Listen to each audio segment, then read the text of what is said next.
சிறகடிக்க ஆசை சீரியல்ல இனிய எபிசோட்ல நம்ம முத்து வந்து பார்த்தீங்கன்னா, மீனா கிட்ட எவ்வளவோ சொல்லி பார்க்குறாங்க. ஆனா, மீனா நம்பவே இல்ல. அதுக்கப்புறம் நம்ம முத்து எங்க போவால? நம்ம முத்து ஃப்ரெண்ட்ஸு கிட்ட தான் போவாப்ல. ஸோ, அதே மாதிரி அவங்க ஃப்ரெண்ட்ஸு கிட்ட போய் சொல்றாங்க. ஆனா, முத்துவோட ஃப்ரெண்ட்ஸ் வந்து பார்த்தீங்கன்னா, நம்புறாங்க. "நாங்க டியூட்டி டைம்ல குடிச்சாவே என்னைய திட்டுவ.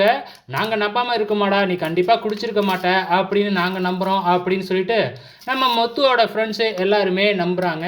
ஆனாலும் என்ன பண்றது? இப்ப என்ன செய்றதுன்னு தெரியாம முழிச்சுக்கிட்டு இருக்கிறாங்க. அதே மாதிரி இங்க மீனாவ எல்லாருமே பார்த்துட்டு, "என்ன இப்படி நடந்துருச்சு?" அப்படின்னு மீனாகிட்டயும் எல்லாருமே கேட்க ஆரம்பிக்கிறாங்க. அது மட்டும் இல்ல, மீனாவோட தம்பி சத்யாவோட ஃப்ரெண்டு வேணும்னே வந்து மீனாவ நக்கல் பண்ணிட்டு போறாப்ல. ஏன்னா, அவரு பார்த்த வேல தானே இது எல்லாமே. ஸோ வந்து நக்கல் பண்ணிட்டு, "இதுக்கப்புறம் உன் வீட்டுக்காரருக்கு வேல இருக்காது. நீ தான் சம்பாரிச்சு அவர காப்பாத்தணும்." அப்படின்னு சொல்லிட்டு நக்கல் பண்ணிட்டு போறாப்ல. இது ஒரு பக்கம் இருக்க, மீனாவோட ஃப்ரெண்டு வந்து பார்த்தீங்கன்னா, குடிய விடணும் அப்படின்னா, எங்க வீட்டு பக்கத்தில ஒரு நாட்டு வைத்தியர் இருக்கிறாரு. அவரு ஒரு பொடி குடுப்பாரு. அத ஜூஸ்ல கலந்து குடுத்துரு.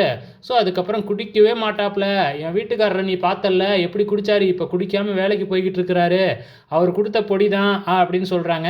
நம்ம மீனாவும் உடனே போயிட்டு அந்த பொடிய வாங்கிக்கிட்டு வந்து, ஜூஸ் போட்டு முத்துக்கு குடுக்கலாம் அப்படிங்கும்போது, ஸோ மீனா அந்தாண்ட போற நேரம் பார்த்து விஜயா எடுத்து குடிச்சர்றாங்க.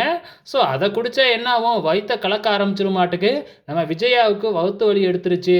இங்க வந்து முத்து வந்த உடனே ஜூஸ் எடுத்து குடுக்கலான்னு போனா, அதுக்குள்ள இங்க விஜயா குடிச்சு முடிச்சர்றாங்க. மீனா என்ன செய்றதுன்னு தெரியாம முழிச்சுக்கிட்டு இருக்கிறாங்க. இந்த நேரம் பார்த்து விஜயாவோட ஃப்ரெண்டு வேறயா வந்துகிட்டு இருக்கிறாங்க, வராங்க. ஸோ விஜயாவுக்கு வந்து பார்த்தீங்கன்னா, வயித்த கலத்ததுனால உடனே பாத்ரூம்க்கு ஓடிர்றாங்க. ஸோ இனிய எபிசோட்ல இதுதாங்க நடந்திருக்கு. வெயிட் பண்ணி பார்க்கலாம் நாளைக்கு என்ன நடக்குதுன்னு.